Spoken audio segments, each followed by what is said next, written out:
నమస్కారం ప్రజలారా, మా యూట్యూబ్ ఛానల్. నా పేరు రాజు. ఈరోజు ఈనాడు, ఆంధ్రజ్యోతి, సాక్షి 3 దినపత్రికలు, తెలంగాణ, ఆంధ్రప్రదేశ్ రాష్ట్రాల్లోని మెయిన్ వార్తలను చూద్దాం.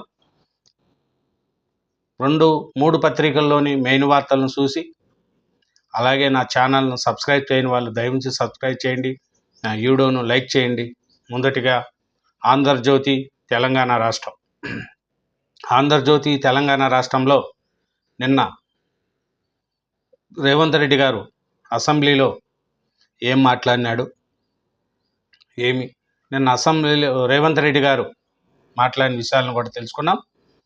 ముందుగా రేవంత్ రెడ్డి గారు అసెంబ్లీలో కక్ష సాధించే వాడినైతే కుటుంబం అంతా జైల్లోనే, ఇవాళ అసెంబ్లీలో కూర్చొని మాట్లాడేవారు కాదు, ఎంపీని 16 రోజులుగా ఒంటరిగా బంధించారు, జైల్లో రాత్రి నిద్ర లేకుండా లైట్లు వేసి వేధించారు, 10 ఏళ్లలో బీఆర్ఎస్ రుణమాఫీ 16,900 కోట్లు, 10 నెలల్లో 26,600 కోట్లు మాఫీ చేశాము, 10 ఏళ్ల పాలన మా 10 నెలలతో పోల్చండి, అభినందాల్సింది పోయి కడుపులో కత్తులా, కేసీఆర్ గుంటూరు తెలివితేటలు ఇక్కడొద్దు, పల్లెటూరులో చదివి సీఎం అయ్యానని నాపై అక్కసు, ప్రాజెక్టులు కట్టింది మీ ఫామ్ హౌస్ల కోసమే, ఎవడెవరు కొన్నారో నిజ నిర్ధారణ కమిటీ వేద్దాం, కేటీఆర్ హరీష్ రావులకు పార్టీ కుర్చీపై ఆశ, నేపాల్ తరహాలో కేసీఆర్ను తప్పించే కుట్ర, బడ్జెట్పై చర్చలో సీఎం రేవంత్ తీవ్ర వ్యాఖ్యలు.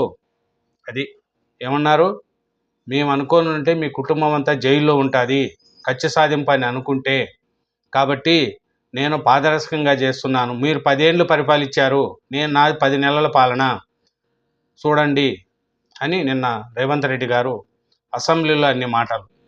తనది కక్ష సాధించే మనస్తత్వం అయితే మొత్తం కేసీఆర్ కుటుంబం ప్రస్తుతం చెర్లోపల్లి జైల్లో ఉండేదని ముఖ్యమంత్రి రేవంత్ రెడ్డి అన్నారు.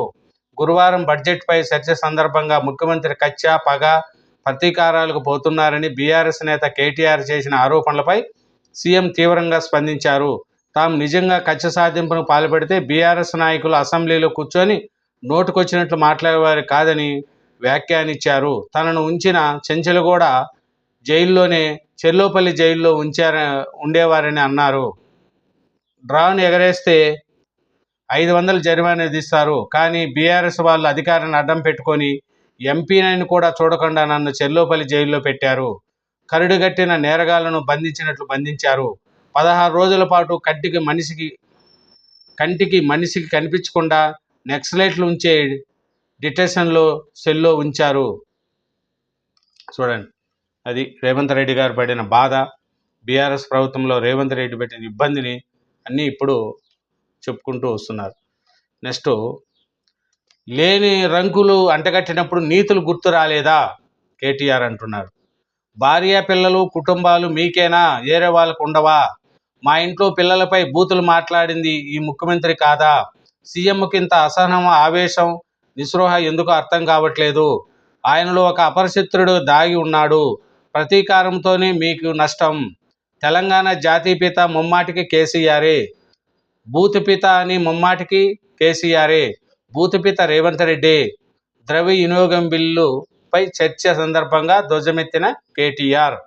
చూడు, కేటీఆర్ అంటున్నారు తెలంగాణ జాతీయపిత ముమ్మాటికి కేసీఆరే, బూతి ప్రిత వచ్చి రేవంత్ రెడ్డి అవుతాడు అని నిన్న కేటీఆర్ గారు అసెంబ్లీలో ద్రవ్య వినయ బిల్లుపై చర్చ సందర్భంగా మాట్లాడినారు. ఒకరి మీద ఒకరు మాట్లాడుకుంటూ వస్తున్నారు. కక్ష సాధింపు అని ఒకరు, లేదు మేము కక్ష సాధింపు చేస్తే కేసీఆర్ కుటుంబం అంతా జైల్లో ఉంటుందని ఒకరి మీద ఒకరు అనుకుంటూ సాగింది. లోక్సభ సీట్లు పెంచొద్దు, కేంద్ర చర్చల్లో పారదర్శకత ఏది, అందరినీ సంప్రదించి నిర్ణయించాలి, రాష్ట్రాల వరకే పునర్విభజన, రాష్ట్ర అసెంబ్లీ సీట్లు 153కు పెంచాలి, శాసనసభ తీర్మానంలో ఆమోదము, కేంద్రం వినకపోతే పోరాటానికి కూడా సిద్ధము, సీఎం రేవంత్ రెడ్డి. అది నెక్స్ట్, ఇంకోటి, రేవంత్ రెడ్డి గారు ఒక నిర్ణయం తీసుకున్నారండి. కాంట్రాక్ట్లో పనిచేస్తున్న 6,729 మందిని తీసేశారు. చూడండి వాళ్ళు అంత 100 మంది కాదు, 200 మంది కాదు, 6,729 మందిని పదవీ విరమణ చేసి కాంట్రాక్టర్పై పనిచేస్తున్న వారిపై ఏటు. సో రేవంత్ రెడ్డి తీసుకున్న నిర్ణయము గొప్ప నిర్ణయం ఇది. ఎందుకంటే ఇన్ని పోస్టులు కాదు, మీరే ఆలోచించండి. 6,729 పోస్టులు అంటే చదువుకున్న వాళ్ళకు పోస్టులు వస్తాయి, లేదా కింద పనిచేసే వాళ్ళకు పదోన్నతులు రావచ్చు. ఇలాంటివన్నీ పెట్టుకొని 10 ఏళ్ల కాలంలో కేసీఆర్ చేసుకున్న ఈ పొరపాట్లను రేవంత్ రెడ్డి గారు వచ్చినాక ఒకటి సరి చేసుకుంటూ పోతున్నాడు. ఏం చిన్న పోస్టుల, పెద్ద ఉండారు, ఐఏఎస్లు ఉండారు, ఐపీఎస్లు ఉండారు, పెద్ద ర్యాంక్ ఉన్న వాళ్ళు కూడా ఉన్నారు. అలాంటి వాళ్ళని అందరినీ తీసేశారు. పదవీ విరమణ చేసిన తర్వాత కాంట్రాక్ట్లో కూర్చోవడం ఏంది? కాంట్రాక్ట్ ఉద్యోగుల కింద పని చేసుకుంటూ మళ్ళీ గవర్నమెంట్ జీతాలు తీసుకుంటూ బెనిఫిట్లు పొందుతూ, దానివల్ల చదువుకున్న పిల్లలకు ఉద్యోగాలు రావు, కింద ఉన్న వాళ్ళకు ప్రమోషన్లు రావు. కానీ రేవంత్ రెడ్డి గారి ఈ నిర్ణయం చాలా గొప్ప నిర్ణయం. రేవంత్ సర్కారు సంచలన నిర్ణయం. అటెండర్ నుంచి ఐఏఎస్ దాకా తొలగింపు. జాబితాలో metro MD NVS Reddy, YTDA PC Kishan Rao, CE BLN Reddy, 10 మంది ట్రాస్కో జెన్కో డైరెక్టర్లు కూడా. సేవలు అనవసరం అనుకుంటే కొత్తగా నోటిఫికేషన్ ఇచ్చి మళ్ళీ అవకాశం ఇవ్వాలి. సేవలు అవసరం అనుకుంటే కొత్తగా నోటిఫికేషన్లు ఇచ్చి మళ్ళీ అవకాశం ఇవ్వాలి. ఉత్తర్వులు జారీ చేసిన రాష్ట్ర ప్రభుత్వము. చూడండి, పురపాలక శాఖలో 177 మంది తొలగింపు. 6,000కు పైగా ఉద్యోగ నియామకాలకు ఛాన్సు. ఉద్యోగులకు పదోన్నతులు లభించే అవకాశము. చూడండి, రేవంత్ రెడ్డి గారు తీసుకున్న గొప్ప నిర్ణయం అండి ఇది. కాంట్రాక్టుల మీద పనిచేస్తున్న, రిటైర్డ్ అయిపోయినా కూడా, వేజ్ అయిపోయినా కూడా గవర్నమెంట్ సొమ్ము తింటూ కూర్చొని చేసుకునే వాళ్ళకి రేవంత్ రెడ్డి గారు మంచి నిర్ణయం తీసుకున్నారు. 6,729 పోస్టులను అవుట్ చేశాడు. దీనివల్ల చదువుకున్న వాళ్ళకు ఉద్యోగాలు వస్తాయి, ప్లస్ ఉద్యోగులకు కూడా పదోన్నతి లభిస్తుంది. కాబట్టి ఈ వాళ్ళు కాళ్ళు ఆడతా చేతులు ఆడినంత వరకు వాళ్ళు పోరు. ఎందుకు? నెల ఎగుడికి జీతాలు వస్తాయి, మధ్యలో సెలవులు వస్తాయి, ఆఫీసుకు పోయినా పాకపోయినా జీతాలు వస్తాయి. కాబట్టి గవర్నమెంటు చదువుకున్న వాళ్ళకి ఇస్తే వాళ్ళు హుషారుగా పనిచేస్తారు, టయానికి పోయి మంచి వీళ్ళు 60 ఏళ్ళ తర్వాత కూడా ఏమి జాబులు చేస్తారు చెప్పండి? జీతం కోసం తప్ప వాళ్ళ సేవలు ఎందుకు పనికిస్తాయి? కాబట్టి చదువుకున్న వాళ్ళకు, పదోన్నత వారికి ఇది రేవంత్ రెడ్డి గారు చక్కని నిర్ణయం.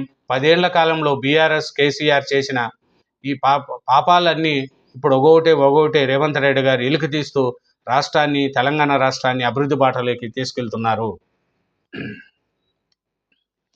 ఒక్కరు కాదు, 10లు 100లు కాదు, ఏకంగా 6,729 మందిని కొలువుల్లోంచి తొలగించేశారు. పదవీ విరమణ పొందాక కూడా తెలంగాణలో కాంట్రాక్టర్ పద్ధతిలో కొనసాగుతున్న వారిని ఇంటికి పంపుతూ రేవంత్ రెడ్డి సర్కారు తీసుకున్న సంచలన నిర్ణయం ఇది. ప్రభుత్వం ఒక ఉత్తర్వుతో 6,729 మందిని ఇంటికి పంపింది. ఇలా తొలగించిన వారిలో అటెండర్ మొదలు ఐఏఎస్ అధికారి దాకా ఉండటం గమనార్థం. చూడండి, అటెండర్ నుంచి ఐఏఎస్ వరకు కూడా 6,729 మంది చూడండి కాంట్రాక్టులో పదవీ విరమణ చేసిన వాళ్ళ ఉద్యోగాలు పొందుతున్నారు. రేవంత్ రెడ్డి గారి ఈ నిర్ణయానికి మనం వాట్సాప్ చేయాలి. చదువుకున్న పిల్లలకు ఉద్యోగ అవకాశాలు లభిస్తాయి, పదోన్నతి చేసే వాళ్ళకు కూడా, ఉద్యోగులకు కూడా పదోన్నతి లభించే అవకాశం ఉంటుంది. ఇదేనండి ఆంధ్రజ్యోతి తెలంగాణలో మెయిన్ వార్తలు. ఇంకా చూస్తే దేవాదులు ప్రారంభం. మోటార్ ఆన్ చేసిన ఉత్తమ్, పొంగులేటి ట్రయల్ రన్ విజయవంతం. దేవన్నపేట, ధర్మసాగర్లో గోదావరి జలాలకు ప్రత్యేక పూజలు. 2026 డిసెంబర్ కల్లా దేవాదులు పూర్తి. ఉత్తమ్ కుమార్ రెడ్డి. దేవాదులపై దశాబ్ద నిర్లక్ష్యము, పొంగులేటి శ్రీనివాసరెడ్డి. అది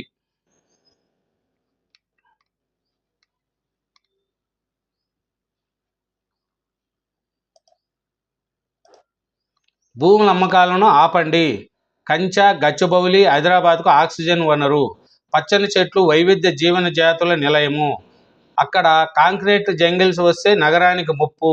ఆ స్థలం ఏలం నిర్ణయానికి వెనక్కి తీసుకోండి. సీఎం రేవంత్కు కేంద్ర మంత్రి కిషన్ రెడ్డి లేఖ. అది ఆంధ్రజ్యోతి తెలంగాణ అండి. ఇంకా ఆంధ్రజ్యోతి ఆంధ్రప్రదేశ్ చూద్దాం. ఆంధ్రప్రదేశ్లో ముఖ్యంగా చిన్నపిల్లలు వాడే కిట్లు, బూట్లు, షూలలో కూడా జగన్ సర్కారు 1000 కోట్లు తినేసిందంట. ఇంత అంత కాదు, 1000 కోట్లు. మరి ఆలోచించండి. జగన్ సర్కారు బూట్లు బెల్ట్లని బొక్కేసిందంత 1000 కోట్లు. ప్రతి ఒక్క దాంట్లో లంచం, ప్రతి ఒక్క దాంట్లో లాభం. చిన్న పిల్లలకు వాడే బూట్లలో కూడా 1000 కోట్లు మొక్కేశారంట జగన్ సర్కారు. బొమ్మలు పిచ్చి, స్కూల్ బ్యాగుల మీద, ప్యాడ్ల మీద, అన్నిటి మీద బొమ్మలు వేసుకోవడం జగన్ గారి యొక్క ప్రభుత్వంలో అది ఒక పిచ్చి అడ్వర్టైజ్మెంటు. ఇండ్లకు స్టిక్కర్లు అంటించడం, స్కూల్ బ్యాగుల మీద, బుక్స్ మీద ఫోటోలు వేసుకోవడం, ఇది వైసీపీ హయాంలో ఉన్న పిచ్చి. ఇప్పుడు కూటమి ప్రభుత్వం వచ్చింది, అలా ఏమన్నా చేయగలుగుతుందా? పాల ప్యాకెట్ల మీద కూడా జగన్ బొమ్మ వేసుకున్నారు వైసీపీ హయాంలో. గుడ్ల మీద, కోడిగుడ్ల మీద కూడా జగన్ బొమ్మ వేసుకొని చేశారు. మరి ఎట్లా మీరే ఆలోచించండి. అట్లా ఈ జగన్ సర్కార్లో అది జరిగింది.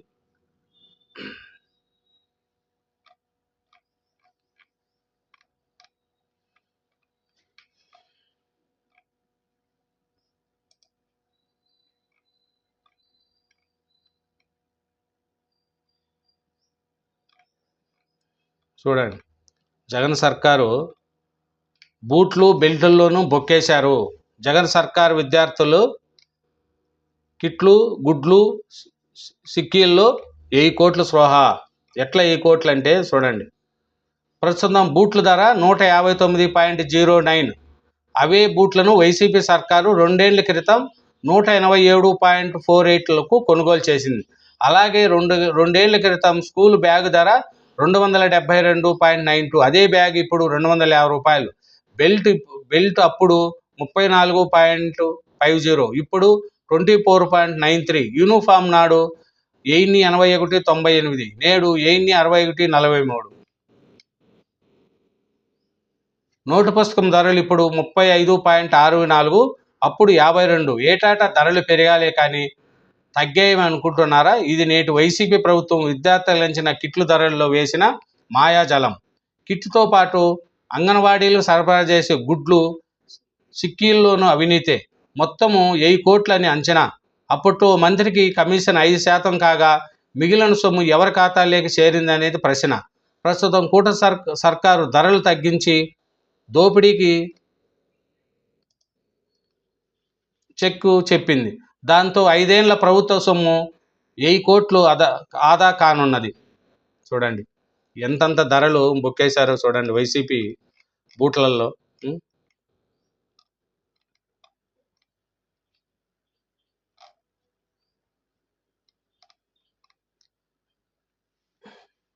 ధరలు పెంచేసి అన్నిటా కమిషన్లు,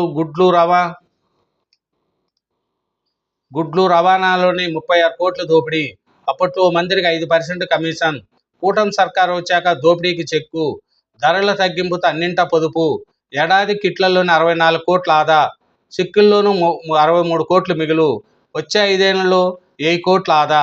చూడండి, 1 కాదు 2 కాదు, ఏకంగా 1000 కోట్లు. జగన్ ప్రభుత్వంలో విద్యార్థుల కిట్లు, చిక్కులు, గుడ్లు, మరుగుదొడ్ల నిర్వహణ, కెమికల్స్ తదితర వస్తువుల కొనుగోలులో జరిగిన దోపిడీ ఇది. ధరలు పెంచి కాంట్రాక్టులకు ఇవ్వడం, వారి నుంచి కమిషన్లు దండుకోవడం. 5 ఏళ్ళు ఇదే వరుస. కూటమి ప్రభుత్వం వచ్చాక 1000 కోట్లు చక్కబడింది. చూడండి.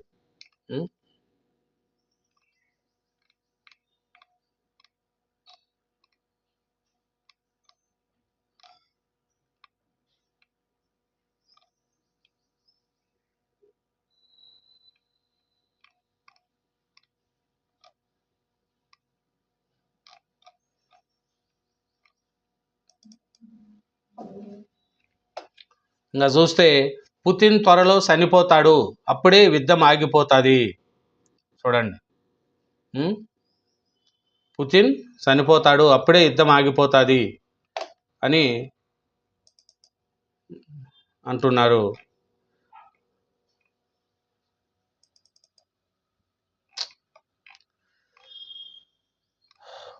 వంశీకి బెయిల్ ఇవ్వలేము కోర్టు, సజ్జలకు ముందస్తు బెయిలు. ఒక సందేశం ప్రాణం పోసింది. గుంటూరులో మహిళ బ్రెయిన్ డెడ్. అవదాయానికి ముందుకొచ్చిన కుటుంబం. మంత్రి లోకేష్కు మెసేజ్ పంపిన వైద్యులు. సొంత ఖర్చుతో ప్రత్యేక విమానం ఏర్పాటు. గ్రీన్ ఛానల్లో గుంటూరు నుంచి తిరుపతికి, తెనాల వాసికి గుండె మార్పిడి శస్త్రచికిత్స. చూడండి, తరలిస్తున్న వైద్యులు. లోకేష్ గారు సొంత విమానం ఖర్చులతో భరించి ఒక మనిషి ప్రాణానికి ప్రాణం పోశాడు. అదే లోకేష్ గారి దగ్గర ఉన్న గొప్పతనం. ప్రాణం పోశాడు. ఒక సందేహం ప్రాణం పోసింది. గుంటూరులో మహిళ బ్రెయిన్ డెడ్. అవదాయానికి ముందుకొచ్చిన కుటుంబ సభ్యులు. సొంత ఖర్చులతో ప్రత్యేక విమానం ఏర్పాటు. గ్రీన్ ఛానల్లో గుంటూరు నుంచి తిరుపతికి, తెనాల వాసికి గుండె మార్పిడి శస్త్రచికిత్స. చూడండి, అది లోకేష్ గారి యొక్క గొప్పతనం. తన సొంత ఖర్చులతో గుంటూరు నుంచి తిరుపతికి పంపించి ఒక మనిషి ప్రాణానికి ప్రాణం పోశాడు లోకేష్ బాబు. సిపిఎస్ ఉద్యోగులకు సర్కారు బోనంజా. 2300 కోట్ల మ్యాచింగ్ గ్రాంటు బకాయిలు విడుదల చేసిన ప్రభుత్వం. ఏక మొత్తంగా విడుదలపై ఉద్యోగుల హర్షము. 2300 కోట్లు సర్కారు ఉద్యోగులకు గ్రాంటు బకాయిలు విడుదల చేసింది. లాస్ట్ ఇయర్ ప్రభుత్వంలో ఉండే అప్పులను 2300 కోట్లు ఏక మొత్తంగా విడుదల చేసి ఉద్యోగాల్లో హర్షాందేకలు వచ్చినాయి. ఇంకా చూస్తే ఇంకా నిన్న చంద్రబాబు నాయుడు గారు పోలవరానికి వెళ్ళారు. పోలవరానికి వెళ్ళి పుష్కరాల్లోపే పోలవరం, ముందు పరిహారం ఆ తర్వాతే ప్రారంభం. చంద్రబాబు నాయుడు 2026 డిసెంబర్ కల్లా చెల్లింపులు. ప్రాజెక్టుల కోసం సర్వత్యాగం చేశారు. వారికి న్యాయం చేసే బాధ్యత ప్రభుత్వానిదే. గత పాలకులన్నీ మాయమాటలే. పరిహారం ఇస్తామన్నారు, ఎక్కడా? మేమే ఇచ్చాం, ఇంకా ఇస్తాం. పోలవరం నిర్మాణం నా సెంటిమెంటు.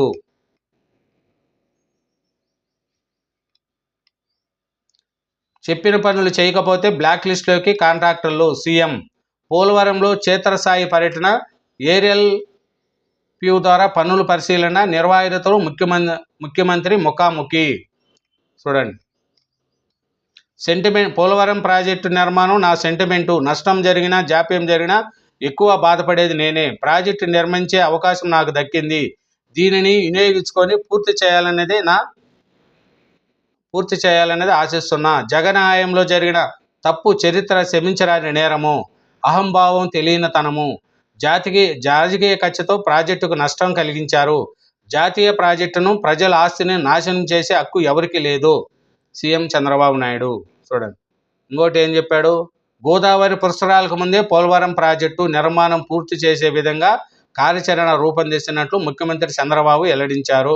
రాష్ట్రానికి జీవనాడి ఆయన ఈ ప్రాజెక్టు కోసం సర్వం త్యాగం చేసిన నిర్వాహితులకు న్యాయం చేయవలసిన బాధ్యత ప్రభుత్వం మీద ఉన్నారు. అది ఏమన్నారు? గోదావరి పుష్కరాలకు ముందే పోలవరం ప్రాజెక్టు పూర్తి చేస్తా అంటున్నాడు చంద్రబాబు నాయుడు గారు. అది నమ్మకం ఒమ్ము కాలేదు. వైసీపీ హయాంలో 5 ఏళ్లు జగన్ పరిహారం ఇస్తారని ఆశపడి భంగపడాము. చంద్రబాబు వస్తే ఇబ్బందులతో తీరుతాయని ఎంతో నమ్మకం పెట్టుకున్నాము. మా నమ్మకం ఒమ్ము కాలేదు. మాకు 630 లక్షలు 6.3 లక్షలు పరిహారంగా అందింది. విభజన సమయంలో తెలంగాణ నుంచి ఏపీలో కలవడానికి కూడా చంద్రబాబుపై నమ్మకంతోనే అంగీకరించాము. దానికి తగిన ప్రతిఫలం లభించింది. మిగిలిన 30 ప్రాంతాలకు కూడా న్యాయం జరగాలి. గోపాలకృష్ణ.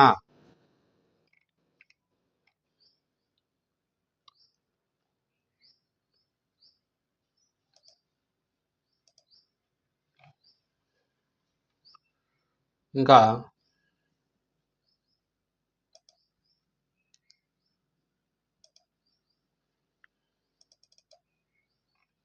చూస్తే నిన్న వక్స్ ఆస్తుల రచన. ముస్లింలకు ఉన్నత స్థితి కల్పిస్తాము. బడ్జెట్లో 5,300 కోట్లు కేటాయింపు. గత ఏడాది కంటే 1,300 కోట్లు ఎక్కువ. ఇది నిన్న ముస్లింలతో చంద్రబాబు నాయుడు గారు చేసింది ఇది. నెక్స్ట్, వైసీపీకి వేసవి సెలవులు. వర్షాకాలం వచ్చేదాకా కార్యక్రమాలు లేవు. ప్రతి గురువారం బెంగళూరుకి జగన్. లోక్సభ స్థానాలతో 3 రోజులు బస చేస్తానంటూ గతంలో హామీ. జిల్లాల్లో పర్యటిస్తానని ప్రకటన అతిగతి లేదని వైసీపీ శ్రేణుల్లో అసంతృప్తి. అవినీతి అసలు రోగము, న్యాయ వ్యవస్థలో అవినీతిని అరికట్టాలి. నోట్ల కట్టలపై క్రిమినల్ కేసు పెట్టకపోవడం పెద్ద పొరపాటు. కొలిజియంతో సమావేశంలో 6 హైకోర్టు బార్ ప్రతినిధులు. జస్టిస్ యశ్వంత్ వర్మను అలహాబాద్కు పంపిన పని అప్పగించరు. అయినా బదిలీపై పునరాలోచిస్తా సిజేఐ హామీ. రాష్ట్రంలో నేరుగా సిబిఐ. జాతీయ భద్రతతో ముడిపడిన కేసుల్లో అనుమతి తీసుకోకుండానే దర్యాప్తు, అలాంటి ప్రత్యేక చట్టం తీసుకురండి. సిబిఐతో సిబ్బంది కొరత ఆందోళనకరము. కీలక పోస్టులకు నేరుగా నియామకము. చూడండి, అమరావతిలో ప్రతిష్టాత్మక ల్యాబ్ ఏర్పాటు. 400 కోట్లతో అధునాతన ప్రయోగశాల. 5 ఎకరాల్లో 5 బ్లాకులు, ఇందులో 2 రెడీ. వచ్చే ఏడాది జూన్కెల్లా పూర్తి స్థాయిలో అందుబాటులోకి. దేశంలో ఇలాంటివి 7 కేంద్రాలు, ఇప్పుడు 8వది. సీఎం చంద్రబాబు కృషితో ఏపీకి అధునాతన ల్యాబు. తుళ్లూరు సమీపంలో మెరుగులు దిద్దుకుంటున్న సిఎఫ్ఎస్ఎల్ భవన సముదాయంలో బ్లాక్లు. చూడండి, చంద్రబాబు నాయుడు గారు వచ్చినాక అమరావతిలో ఒక్కొక్కటే డెవలప్మెంట్ దిశగా తీసుకెళ్తుంది. నిన్న పోలవరం ప్రాజెక్టు కూడా సందర్శించిన చంద్రబాబు నాయుడు గారు 2027 ఏప్రిల్ కల్లా కంప్లీట్ చేయాలనేదే చంద్రబాబు నాయుడు యొక్క కోరిక. అది అయితే పోలవరం అంటే గోదావరి పుష్కరాలు 2027 జూలై 23 నుంచి ఆగస్టు 3 వరకు జరగనున్నాయి. ఆ ఏడాది డిసెంబర్ నాటికి పోలవరాన్ని పూర్తి చేయాలని ప్రభుత్వం తొలుత లక్ష్యంగా పెట్టుకునింది. అయితే పుష్కరాలు వచ్చేలోపు పూర్తి చేస్తామని సీఎం తాజాగా ప్రకటించారు. చూడండి, 2027 జూలై 23 నుంచి ఆగస్టు 3 వరకు పుష్కరాలు ఉన్నాయి. ఆ లోపే పోలవరాన్ని పూర్తి చేస్తానని చంద్రబాబు నాయుడు గారు నిన్న చెప్పారు. పోలవరం పనులు పరిశీలిస్తున్న సీఎం చంద్రబాబు పక్కన మంత్రి నిమ్మల రామానాయుడు. చూడండి, అది పోలవరం కంప్లీట్ చేసే దిశలో వెళుతుందండి. ఇంకా మన సాక్షి చూద్దాం. సాక్షి ఆంధ్రప్రదేశ్లో ఏం రాశారు ఏమనే చూద్దాం. సాక్షి ఆంధ్రప్రదేశ్లో చంద్రబాబు నాయుడు గారు గురించి రాశారు. ఏం రాశారంటే, నిన్న జరిగిన ఈ కొన్ని ఎలక్షన్లు జరిగినాయి కదా, దానికి చంద్రబాబు నాయుడు గారు ఫెయిల్ అయిపోయాడు, వైసీపీ గెలిచింది అని మెయిన్ ఎడిటింగ్లో రాశారు.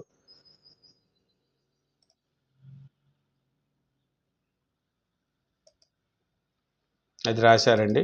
ఏం రాశారో చూద్దాం. కూటమి దౌర్జన్యాలకు తెర తిరిగింది ఫ్యాన్ గిరగిరా. అధికార కూటమి అరాచకాలకు ఎదురొడ్డి నిలిచిన విజయకేతనం. ఉప ఎన్నిక జరిగిన స్థానాలు 50, వైఎస్ఆర్సీపీ కైవాసం 39, వైఎస్ఆర్సీపీ రెబల్ 1. దౌర్జన్యాలతో కూటమి గెలిచిన స్థానాలు 9, ఇండిపెండెంట్ 1. ఎన్నిక వాయిదా పడినవి 7. టీడీపీ ఆశలకు గండి కొడుతూ కడప జడ్పీ చైర్పర్సన్ ఎన్నిక ఏకీగ్రీవము. త్రిపురాంకాంతంలో ఎంపీటీసీ సభ్యురాలు సున్నీ లాగిన టీడీపీ నేత పుల్లల చెరువుల భర్త మాటలు కాదని వైఎస్ఆర్సీపీ మద్దతిచ్చిన భార్య. భర్త ఏమంటున్నారని ఆపై పుట్టింటికి ప్రయాణం. రామగిరిలో ఎస్ఐ సహాయంతో పరిటాల చిల్లర రాజకీయం. పెనుకొండలో వైఎస్ఆర్సీపీ ఎంపీటీసీ భారతి కిడ్నాప్.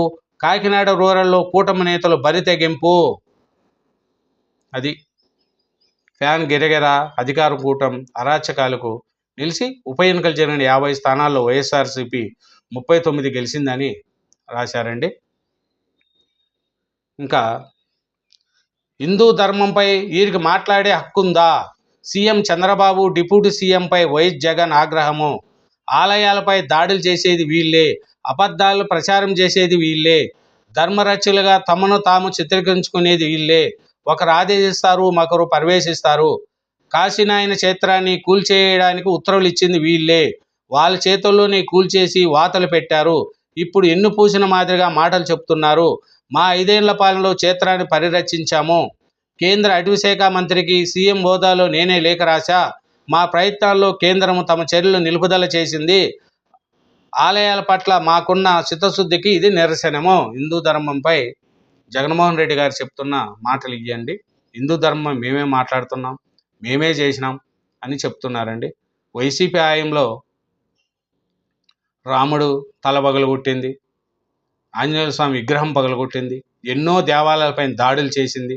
ఆ దాడుల మీద కొడాలి నాని ఏం మాట్లాడినారు కూడా గుర్తించుకోండి. చెయ్యే కదా ఆంజనేయ స్వామి చెయ్యే కదా ఇరిగిపోయింది, దానికి ఓన్ వెబ్బేసి పెడతారు. రథమే కదా కాలిపోయింది, ₹1 పెట్టి కొత్త రథం చేయిస్తాంలే అని హిందువుల పైన అనుచిత వ్యాఖ్యలు చేసిన కొడాలి నాని అప్పుడు ఏం మాట్లాడినారు? ఏ దేవాలయం కన్నా వెళ్ళి మీరు మీ ఆయంలో దాడులు జరిగినప్పుడు మీరు మాట్లాడారా? కానీ ఏ దేవాలయానికన్నా సతీ సమేతంగా జగన్మోహన్ రెడ్డి గారు వెళ్ళారా? అక్కడ ప్రసాదాలు తిన్నారా? హిందూ ధర్మం మీద మీకు ఎక్కడుంటుంది చెప్పండి? ఏ దేవాలయానికి వెళ్ళారు? కానీ తిరుమల తిరుపతి దేవస్థానానికి సతీ సమేతంగా వెళ్ళారా? చెప్పండి. డిక్లరేషన్లో సంతకం పెట్టలేదు మీరు 5 ఏళ్లలో. అదే పవన్ కళ్యాణ్ గారు పోతే తన కూతురుతో సంతకం పెట్టించిన తర్వాతనే దర్శనానికి వెళ్ళాడు. మళ్ళీ ఆయనకు మీకు తేడా కనిపించట్లేదా? హిందూ ధర్మం మీద మీరు మాట్లాడుతున్నారంటే 5 ఏళ్లలో ఎన్ని దేవాలయాల మీద దాడులు చేపించారు? అది దాని మీద మీరు ఏం యాక్షన్ తీసుకున్నారు చెప్పండి? అప్పుడు కాశీనాయన ఆలయము కూల్చేసినారు అని అంటున్నారు. కాశీ ఆలయము కూల్చేసింది, అప్పుడు దానికి ఇన్ని రెడీ చేసింది వైసీపీ హయాంలోనే జరిగింది. అదంతా వైసీపీ హయాంలోనే జరిగితే అది ఇప్పుడు కూటమి ప్రభుత్వం వచ్చిన తర్వాత అది సెంట్రల్ గవర్నమెంట్ ఫోర్సుతో అక్కడుండే వాళ్ళు చేసి అడవి సంరక్షణ వాళ్ళు చేసిన కూల్చివేత అది. అంతే తప్ప కూటమి ప్రభుత్వం కూల్చలేదు. మీ ప్రభుత్వంలోనే వాటికి పర్మిషన్ ఇచ్చారు. పర్మిషన్ ఇచ్చిన తర్వాత మొన్న కూల్చారు. అది తెలుసుకున్న లోకేష్ గారు ఇమ్మీడియట్లీ క్షమాపణ చెప్పాడు అక్కడుండే స్వామికి. ఈరయ్య స్వామి ఆయన పేరు. ఆ స్వామికి క్షమాపణ చెప్పి నా సొంత డబ్బులతో నేను కట్టిస్తాను, మీకు 30 ఎకరాలు పక్కన మీకు ఇప్పిస్తానని చెప్పి లోకేష్ గారు ముందు పడి సొంత డబ్బులతో అక్కడ ఇప్పుడు నిర్మాణం జరుగుతుంది. అది లోకేష్ బాబు గారికి ఉన్న గొప్పతనం. మీరు ఎప్పుడో జరిగితే ఇప్పుడు మీరు హిందూ ధర్మం మీద మాట్లాడుతూ అది జరిగి 20 రోజులైంది. ఆ 20 రోజుల్లో పరిష్కారం అయింది. కూటమి ప్రభుత్వం దానికి లోకేష్ బాబు క్షమాపణ చెప్పాడు. సొంత డబ్బులతో మీకు కట్టిస్తున్నా అని చెప్పాడు. ఆ స్వామితో కూడా మాట్లాడి లోకేష్ గారు చెప్పిన మాటలకు ఆయన సంతృప్తి చెంది మాకు లోకేష్ గారు అన్ని విధాల న్యాయం చేస్తా అన్నాడు. బస్సు సౌకర్యం లేకపోతే బస్సు సౌకర్యం కూడా వేపిస్తా అని చెప్పాడు లోకేష్ బాబు గారు. ఆయన అన్నీ ముందు పడి చేస్తూ ఉంటే ఇప్పుడు హిందూ ధర్మంపై మాట్లాడే హక్కు మీకుందా అని ఒక ప్రెస్ మీట్ వదిలాడు YS Jaganmohan Reddy garu. Deputy CM గుడికి పోతాడు, సనాతన ధర్మం పాటిస్తారు. చంద్రబాబు నాయుడు గారు గుడికి వెళ్తారు. మీరు పోయారా ఏ పొద్దున్నా? సతీ సమేతంగా వెళ్ళారా? కుటుంబ సమేతంగా వెళ్ళారా ఏ పొద్దున్నా? ఏ గుడికన్నా వెళ్ళారా? హిందూ గుడికి వెళ్ళరు. మీరు మాటలు చెప్తారు. కానీ పవన్ కళ్యాణ్ గారు పిల్లలతో వెళ్ళారు, చంద్రబాబు నాయుడు గారు ఫ్యామిలీతో వెళ్ళారు. వెళుతూనే ఉంటారు గుళ్ళకు. హిందూ ధర్మం హిందూ గుడికి వెళ్తూనే ఉంటారు. మీరు వెళ్ళారా? వెళ్ళలేదు కదా. మళ్ళీ పవన్ కళ్యాణ్కు మీకు ఎంత డిఫరెన్స్ ఉంది? చంద్రబాబు నాయుడు గారికి మీకు ఎంత డిఫరెన్స్ ఉంది చెప్పండి? మన చంద్రబాబు నాయుడు గారు మనవడు బర్త్డేకి 44 లక్షల రూపాయలు అన్నదానానికి ప్రసాదం ఇచ్చాడు. అన్న ప్రసాదానికి ఇచ్చారు తన మనవడు బర్త్డేకి. మీరు ఇచ్చారా ఏ పొద్దున్నా? మీ కుటుంబ సభ్యుల్లో బర్త్డేలు అయితే ఒక దేవాలయానికి ఒక 5 లక్షలు డబ్బులు ఇచ్చారా? 10,000 డబ్బులు ఇచ్చారా? ఇవ్వలేదుగా. హిందూ దేవాలయాలు ఆమంతం కూల్చేస్తూ ఉంటే ఏ బుద్ధైనా ఇది తప్పు అని మీరు మాట్లాడినారా? 5 ఏళ్ల కాలంలో మాట్లాడలేదు. ఇప్పుడు వచ్చి నేను హిందూ ధర్మంపై మాట్లాడే హక్కు వాళ్ళకు ఉందా అంటే వాళ్ళకు ఉంది. పవన్ కళ్యాణ్ గారికి ఉంది. ఆయన ప్రతి ఒక్క గుడికి వెళుతున్నాడు. దేశంలో ఉండే ప్రతి ఒక్క గుడికి, హిందూ గుడికి వెళ్తాడు. తన పిల్లలను తీసుకొని వెళ్తాడు. మీరు ఏ పొద్దున్న వెళ్ళారా? చంద్రబాబు నాయుడు గారికి గుడికి వెళ్తారు, కుటుంబ సమేతంగా వెళ్తాడు గుడికి. మీరు వెళ్ళారా? తిరుమల తిరుపతికి ఏ పొద్దు కుటుంబ సమేతంగా పోలేదు? ఏ పొద్దున్న పోయారా కుటుంబ సమేతంగా? ఇంటికాడ టెంట్ వేయించుకొని అక్కడ ప్రసాదం ఇస్తే కింద పడేసిన వాళ్ళు మీరు చెప్పండి. హిందువులంటే అంత సులకం చూస్తే ఎలా ఉంటుంది? చూసి కూడా ఈ పొద్దు హిందూ ధర్మంపై మాట్లాడే హక్కు మీకుందా అని పవన్ కళ్యాణ్ చంద్రబాబు నాయుడు గారిని అంటున్నారు. మరి ప్రజలకు తెలియదా ఎవరు హిందూ ధర్మం ప్రకారం పాటిస్తున్నారు, హిందూ ధర్మాన్ని ఎవరు ఆలకిస్తున్నారు అనేది ప్రజలకు తెలియకనే ఉంటుందా చెప్పండి? మన పేపర్లో రాయంగానే అది నిజాలు అయిపోతాయా చెప్పండి? చంద్రబాబు నాయుడు గారు ప్రతి టెంపుల్కు సతీ సమేతంగా భార్య పిల్లలతో వెళ్ళి దర్శనం చేసుకుంటాడు. హిందువులు దేవాలయాల మీద దగ్గరికి వెళ్తాడు. పవన్ కళ్యాణ్ గారు కూడా మొన్న చూశారు ఎన్ని రోజులు వెళ్ళాడు, ఈ మొత్తం తమిళనాడు, కర్ణాటక అన్ని దేవస్థానాల్లో తిరిగి వచ్చాడు. మీరు వెళ్ళారా? పని టీటీడీ దేవస్థానానికి వెళ్ళారా మీరు? చెప్పండి. టీటీడీ చైర్మన్లుగా కూడా ఒక క్రిస్టియన్ మతానికి చెందిన వాళ్ళని పెట్టి, వైవి సుబ్బారెడ్డి గారిని, భూమన కరుణాకర్ రెడ్డి గారిని పెట్టి హిందూ దేవాలయ తిరుమల తిరుపతికి కూడా ఇబ్బంది పెట్టినారు మీరు. లడ్లో కల్తీ జరిగిందని చేశారు. ఏం హిందువులు లేరా? టీటీడీ దేవస్థానానికి చైర్మన్ వివరించే హిందువులు లేరా? కానీ రోజా గారిని హిందువుగా, రోజా హిందువు గారు, ఆమెను పెట్టచ్చు కదా. మీరు హిందువులు లేరా? చాలామంది హిందువులు ఉన్నారు కదా మన ఆంధ్రప్రదేశ్లో, మీ దాంట్లలో వైసీపీ పాలనలో, వాళ్ళని పెట్టచ్చు కదా. చెప్పండి. పీలేరు ఎమ్మెల్యే చింతల రామచంద్రారెడ్డి ఆయన హిందువు, ఆయన పెట్టచ్చు కదా. పెద్దరెడ్డి రామచంద్రారెడ్డి గారు ఆయన హిందువు కదా, ఆయన పెట్టచ్చు కదా. ఆయనంగా మంచి ఒక భక్తి ఆదర్శం, ఎప్పుడు ఐపమాలలు వేస్తూ ఉంటాడు కాబట్టి పెద్దిరెడ్డి రామచంద్రారెడ్డి గారు కానీ పెట్టచ్చు కదా హిందువుగా. చెప్పండి. మీ వాళ్ళను పెట్టుకొని, మీ బంధువులను పెట్టుకొని దేవస్థానాన్ని కూడా దెబ్బతీశారు మీరు. ఈ పొద్దు మీరు పవన్ కళ్యాణ్ గారిని, చంద్రబాబు నాయుడు గారిని మాట్లాడుతున్నారు. రాజకీయము, దేవుళ్ళ మీద కూడా రాజకీయాలు చేస్తే ఎలా ఉంటుందో మీరే ఆలోచించండి. కొడాల నానికి గుండె సంబంధిత సమస్య. మాజీ మంత్రి కొడాల నానికి గుండె సంబంధిత సమస్య ఉన్నట్లు వైద్యులు నిర్ధారించారని కృష్ణా జిల్లా గుడివాడ వైఎస్ఆర్సీపీ నేత దుక్కుపాటి శశిభూషణ్ తెలిపారు. ప్రస్తుతం ఆయనకు చికిత్స తీసుకుంటున్నారని చెప్పారు. అది కొడాల నానికి గుండెకి సంబంధించిన సమస్య, వ్యాధి ఉందంట, కాబట్టి ఆయన్ను చూస్తున్నారంట. టీడీపీ ఆశలకు గండి కొడుతూ కడప జడ్పీ చైర్మన్ ఎన్నిక ఏకీగ్రీవము. త్రిపురాత్మలు ఎంపీటీసీ సభ్యురాలు సున్నీ లాగిన టీడీపీ నేత. చూడండి, మీ లెక్క దౌర్జన్యాలు చేసి ఉండింటే ఆ 39 స్థానాలు కూడా మీకు రాకుండా చేసిండు కూటమి ప్రభుత్వం. కానీ కూటమి ప్రభుత్వం అలా చేయలేదు. బొత్స సత్యనారాయణ ఏకీగ్రీవంగా ఎమ్మెల్సీగా చేశారు. వీళ్ళు చేయాలనుకుంటే అక్కడ ఉండే స్థానిక సమస్యల ప్రభుత్వం అనుకుంటే, మీ లెక్క అనుకోని ఉంటే బొత్స సత్యనారాయణ ఎమ్మెల్సీ అవ్వలేడు, కడప జడ్పీ చైర్మన్ కూడా గెలవలేరు. కాబట్టి వాళ్ళు ఒక నీతి నిజాయితీగా కూటమి ప్రభుత్వం ముందుకు పోతుంది కాబట్టి చంద్రబాబు నాయుడు గారి యొక్క ఉదాసీనత వల్లనే మీకు ఇవన్నీ సీట్లు. చంద్రబాబు నాయుడు మీ లెక్క ఆలోచించి ఉండుంటే కడప జడ్పీ చైర్పర్సన్ కూడా మీకు వచ్చేది కాదు. ప్రభుత్వం అనుకుంటే ఏదైనా చేయగలుగుతుంది. మీరు చేయలేదా? 5 ఏళ్ల ప్రభుత్వంలో ఏకీగ్రవాలు ఎన్ని, సర్పంచ్గా ఎన్ని చేసుకున్నారు, నిలబడిన వాళ్ళు ఎలా కొట్టారు, ఎలా పేపర్లు సించేశారు. కానీ వైసీపీ కూటమి ప్రభుత్వం అలా చేయలేదు. న్యాయంగా, బద్ధంగా జరగాలి, రాజ్యాంగాన్ని గౌరవిస్తూ ముందుకెళ్తున్నారు కాబట్టి మీరు కడప జడ్పీ చైర్పర్సన్ మీరే గెలుచుకున్నారు. అదే చంద్రబాబు నాయుడు గారు అనుకోని ఉంటే మీరు గెలిచిందిరా కడపలో? ఆలోచించుకోండి. ఇది చంద్రబాబు నాయుడు గారి యొక్క మంచితనం వల్లనే మీరు గెలిచిన స్థానాలే తప్ప మీకు వచ్చిన స్థానాలు కాదు. ఇదేనండి ఈరోజు. ఇంకో టీడీపీ ఎంపీలు చెప్పేవన్నీ అభూత కల్పనలే. ఏపీలో ఎలాంటి లిక్కర్ కుంభకోణం జరగలేదని, అయినా టీడీపీ ఎంపీలు పార్లమెంట్ల వేదికగా అభూత కల్పనలు మాట్లాడుతున్నారని వైఎస్ఆర్సీపీ ఎంపీ వైవి సుబ్బారెడ్డి స్పష్టం చేశారు. చంద్రబాబు పిఏ 2000 కోట్ల పన్ను ఎగవేశారని, ఈ విషయంపై దృష్టి సాధించాలని కోరారు. అవును, లిక్కర్ కుంభకోణం జరగలేదు. జరగనప్పుడు మీకెందుకండి భయము? ఏమీ జరగలేదు మీరెట చెప్తారు? జరిగిందని వాళ్ళు అంటున్నారు. తేలుస్తారు కదా. 18,000 కోట్లు లిక్కర్ కుంభకోణం జరిగిందని, ఢిల్లీ కంటే మించింది ఆంధ్రప్రదేశ్లో జరిగిందని అందరికీ తెలుసు. దీని మీద లెక్కలన్నీ తేలుతాయి. ప్రతి ఒక్కరికి ఇది మెడకు చుట్టుకుంటుంది. లాస్ట్ జగన్ గారి కానించి అందరి మెడలకు చుట్టుకునేట్టుగా ఉంది ఈ లిక్కర్ స్కామ్. 18,000 కోట్లు లిక్కర్ స్కామ్ జరిగింది ఆంధ్రప్రదేశ్లో. ఢిల్లీలో తక్కువ, ఢిల్లీ కంటే మించిన లిక్కర్ స్కామ్ మన ఆంధ్రప్రదేశ్లో జరిగింది. Thank you very much. నా ఛానల్ని సబ్స్క్రైబ్ చేయండి, నా వీడియోని లైక్ చేయండి. Thank you very much.